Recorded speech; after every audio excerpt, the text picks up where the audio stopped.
Hello friends, myself Parag Dave and today we will study about some basics concepts of genetic. In this lecture we will cover what is genetics. हम इस lecture में पढ़ेंगे genetics क्या होती है, genetics की क्या क्या ब्रांचें होती है, वो ब्रांचें हैं हेरिडिटी, वेरिएशन और इवोल्यूशन। इसके साथ ही हम इन ब्रांचों के बारे में डिटेल स्टडी भी पढ़ेंगे। जेनेटिक्स होती क्या है? जेनेटिक्स नाम से अगर अपन थोड़ा सा सोचे तो हम देख सकते हैं जीन मतलब आपके शरीर के अंदर जो डीएनए के सीक्वेंस पाए जाते हैं। तो जेनेटिक्स को अगर मैं डिफाइन करूं, genetics is the study of genes which help us to know about how characters are transform from one generation to another. One generation means आपके मम्मी पापा से आप में, आपके पेरेंट्स से आप में। This is known as from one generation to another. It also deals about how changes occur, means variation. कैसे आपके और आपके मम्मी पापा के बीच में आप चेंज हो रहे हैं, आप में कुछ चेंजेस है, वो हम डील करते हैं, उसको बोलते हैं हम वेरिएशन। और उस चेंजेस के कारण आगे की पीढ़ी में क्या चेंजेस होने वाले उसे हम डील करते हैं इवोल्यूशन के अंदर। So we can say that genetics is the study of genes which helps us to know about how characters are transformed from one generation to another. It also deals with how changes occur when characters are transformed and how it leads to finally evolution. There are mainly three branches as we have deal. तीन ब्रांचें कौन कौन सी है? वो एक है heredity, दूसरी है variation और जिसके कारण हो जाएगा इवोल्यूशन। हेरिडिटी क्या होती है? आप आपके मम्मी पापा जैसे दिख रहे हैं, ये एक हेरिडिटी है। आप आपके मम्मी पापा के कैरेक्टर्स लेके आते हैं, ये हेरिडिटी है। आप उनके जैसे ही दिखते हैं, ये एक हेरिडिटी है। एक इंसान का बच्चा इंसान को जन्म देता है, ये हेरिडिटी है। कोई भी चीज को पढ़ने से पहले हमें देखना पड़ता है कि उसका जन्मदाता कौन था। तो हमें देखना पड़ेगा उसका पास्ट क्या था। उसका पास्ट था सर ग्रिगोर जॉर्ज मेंडल, जिनसे हम बोलते हैं फादर ऑफ जेनेटिक्स। अब आज हम एक मेंडल का एक्सपेरिमेंट देखते हैं हेरिडिटी वर्ड को समझने के लिए। अगर आज आप मेंडल की जगह होते तो आप क्या चीज़ लेना पसंद करते जिससे आप अपना एक एक्सपेरिमेंट कर सकते? तो उसकी क्या क्या बेसिक नीड्स थी, या आपको अगर करना हो तो आप क्या करेंगे? सबसे पहले आप ऐसा ऑर्गेनिज्म लेना पसंद करेंगे जो अपनी generation at a faster rate produce करता है। सेकेंडली, आप ऐसी चीज़ लेना चाहेंगे जिसके पास बहुत सारी ट्रेड्स हो। यहाँ जेनेटिक्स बायोलॉजी में ट्रेड्स का मतलब होता है कैरेक्टर्स, याद रखिएगा। इसके बाद में हमें ऐसी चीज़ लेनी है जो बहुत आसानी से अवेलेबल हो, हमें आसानी से मिल जाए।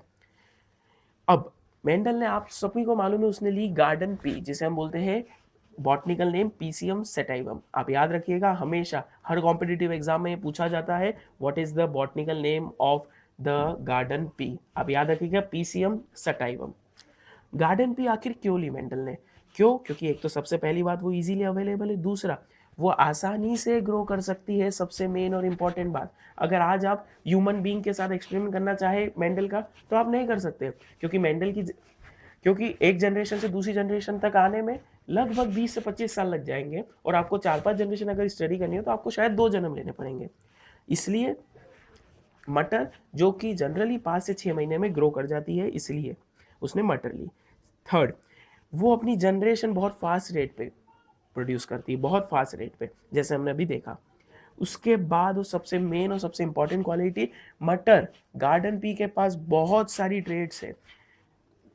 अब कौन कौन सी ट्रेड्स मेंडल ने सोची कि मैं ये लूंगा तो मुझे फायदा होगा, तो कौन कौन सी ली?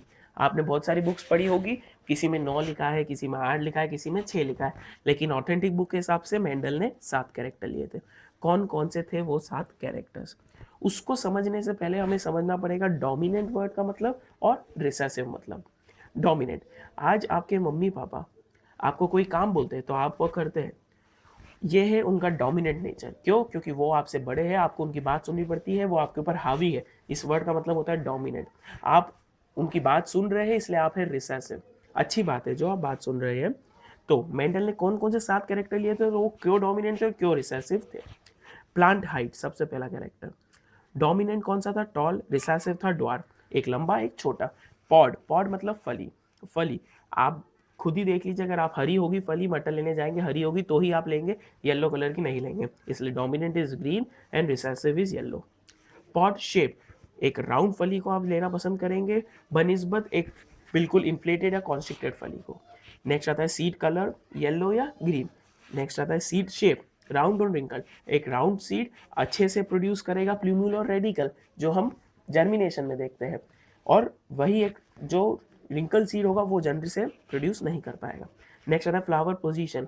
फ्लावर पोजीशन एक्सियल और टर्मिनल, एक ऐसा आपने देखा होगा फ्लावर को, एक स्टॉक है जिसके ऊपर फ्लावर उगा हुआ है, अगर वो उसके एंड पर लगा हुआ है तो उसे बोलते हैं टर्मिनल, जो कि रिसेसिव ट्रेट है, और अगर वो उसके साइड में लगा हुआ है तो उसे बोलते हैं एक्सियल। आप लोग थोड़ा सा ये भी, और जब अपन मॉर्फोलॉजी ऑफ फ्लावरिंग प्लांट्स पढ़ेंगे तब हम इसे और डिटेल में देखेंगे। नेक्स्ट आता है फ्लावर कलर लास्ट, एक कलरफुल और रिसेसिव होता है वाइट। सिर्फ इसका हम बेसिक कंसेप्ट समझते हैं, क्यों कलरफुल और क्यों वाइट। अगर आप सभी को मालूम है, अगर आपको फ्रूट प्रोड्यूस करना है तो आपके पास फ्लावर होना चाहिए, और फ्लावर में फ्रूट प्रोड्यूस करने के लिए रिप्रोडक्शन होना चाहिए।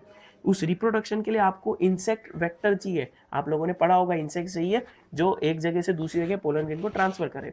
अब इंसेक्ट जनरली बी कलरफुल चीज को देख के अट्रैक्ट होगी बनिस्बत वाइट चीज को, इसलिए colourful is dominant and white is recessive.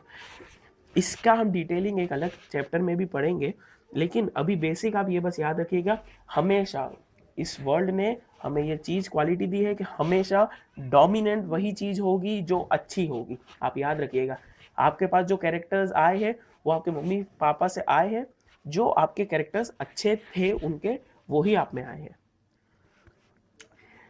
Final, what was the conclusion of Mendel's experiment. Mendel's experiment उसने क्या करा था, उसने कुछ मोनोहाइब्रिड क्रॉस डायहाइब्रिड क्रॉस करी थी, वो हम देखेंगे क्या था। लेकिन अभी फाइनली उसने उन हाइब्रिड क्रॉस करने से उसने फाइनली कंक्लूजन क्या निकाले। मेंडल के कंक्लूजन क्या थे, 3 laws of inheritance which are the basics, 3 laws of inheritance you must remember forever. सबसे पहला law, law of dominance, first law. Second था law of segregation which is known as second law of inheritance, and finally law of independent assortment which is known as third law of inheritance. Next आता है अपना topic variation. Variation word को समझने के पहले आपको थोड़ा सा बेसिक समझना पड़ेगा, वेरिएशन का मतलब क्या होता है, वेरिएशन होता कहाँ है। वेरिएशन होता है डीएनए में। आप सभी को दिख रहा है डीएनए एक डबल हेलिकल स्ट्रक्चर होता है। आप सभी को दिख रहा होगा, इसमें 2 स्ट्रैंड्स दिख रहे होंगे। एक डीएनए बना हुआ है नाइट्रोजनस बेस से। नाइट्रोजनस बेस क्या होते हैं, नाइट्रोजनस बेस 2 टाइप्स के होते हैं, एक होता है प्यूरिन्स, दूसरा होता है पायरिमिडीन्स। प्यूरिन्स के अंदर 2 आते हैं, एडिनाइन और गुआनाइन। पायरिमिडीन्स में आते हैं cytosine, uracil and thymine. Nitrogenous base कोई कंफ्यूज होने की बात नहीं है, ये सिर्फ ऐसे मॉलिक्यूल्स हैं जो नाइट्रोजन के बने हुए हैं, जैसे कि अमोनिया, ऐसा ही कुछ बड़ा सा मॉलिक्यूल है। अब आप ये बात बस याद रखिएगा कि एक प्यूरिन दूसरे पायरिमिडीन से कंबाइन होता है, एडिनाइन कंबाइन होता है थाइमिन से, गुआनिन कंबाइन होता है साइटोसिन से, आपको जैसे कि दिख रहा होगा फोटो में भी।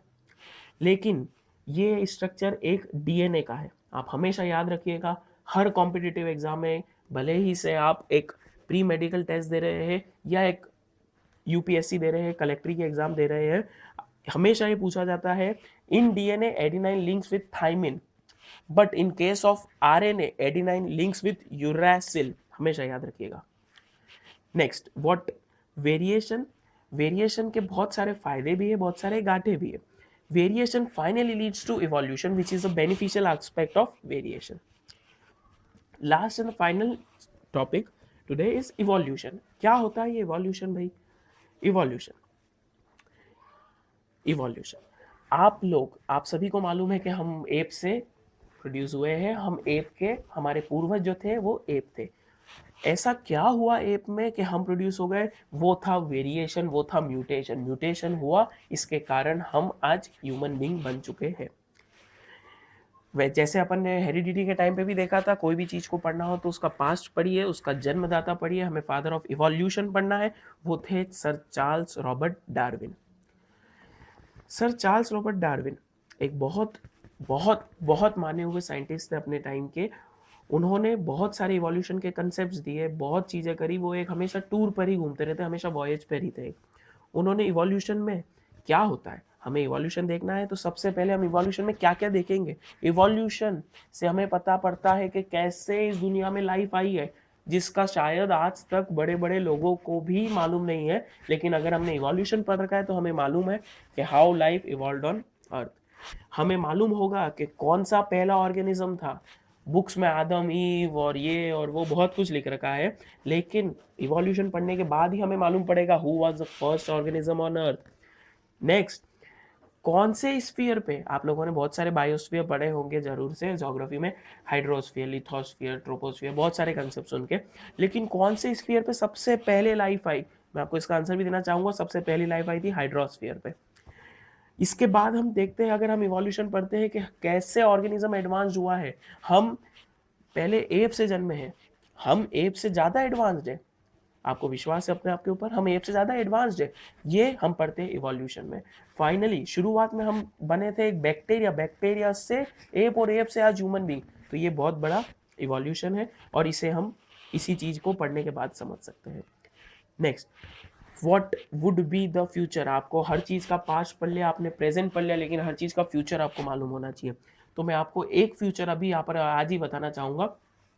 मैं वैसे एक डॉक्टर बन रहा हूँ, मैं आपको एक फ्यूचर बताना चाहूँगा इवोल्यूशन का। अभी लेटेस्ट स्टडी आई है, उसके अनुसार वर्ल्ड हेल्थ ऑर्गेनाइजेशन ने ये बोला है कि ड्यू टू इवोल्यूशन कुछ म्यूटेशन हो चुका है अपने डीएनए में, कुछ अल्ट्रावायलेट रेडिएशन के कारण अब लोग जो उसके एक्सपोज्ड है, जो आपको मालूम है कि क्लोरोफ्लोरोकार्बन के कारण वो ओजोन लेयर डिप्लीट हो रही है, वो लॉट्स ऑफ इट, लेकिन उस अल्ट्रावायलेट रेडिएशन के कारण हमारे शरीर में म्यूटेशन हो चुका है, और उसके कारण हमारी जो जनरेशन आएगी वो ऑब्वियसली छोटी हाइट की आएगी। आप लोगों ने अभी ये देखा होगा कि आज की जनरेशन छोटी हाइट की है, लेकिन और छोटी हाइट की आएगी, एवरेज हाइट ही 4 फीट हो जाएगी, जो आज 5 फीट है।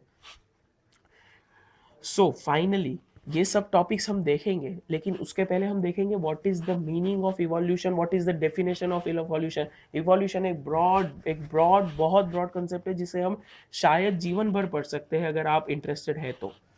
इवोल्यूशन, बहुत सारी बुक्स में बहुत सारी डेफिनेशन है जो सिर्फ कंफ्यूज करती है, लेकिन हमें इवोल्यूशन को इंटरेस्टिंग रूप में पढ़ना है। तो evolution is nothing but just change in the DNA sequence, जो हमने वेरिएशन में पढ़ा है, जो म्यूटेशन के कारण होता है, which leads to change in life forms. बहुत सिंपल सी डेफिनेशन एक बार और, evolution is nothing but just change in DNA sequence which leads to change in life forms. Thank you.